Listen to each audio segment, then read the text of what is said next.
Bu görüntülerde hiçbiriyle yok. Ses sonradan döşenmedi. Küçük çocuk neredeyse ambulanslardan daha iyi siren çalıyor.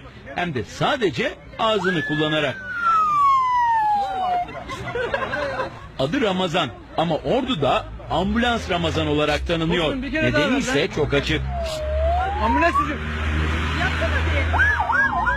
O kadar gerçekçi yapıyor ki gerçek ambulans şoförlerini bile aldatıyor. Abi gel bakayım ses nereden çıkıyor? Gel abi gel.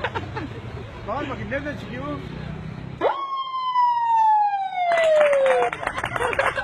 Hadi daha var. Bağır. Bağır lan bağır.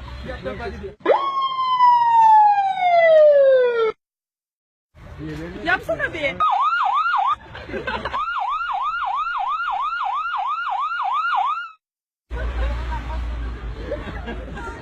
Millet cama çıkmış ya.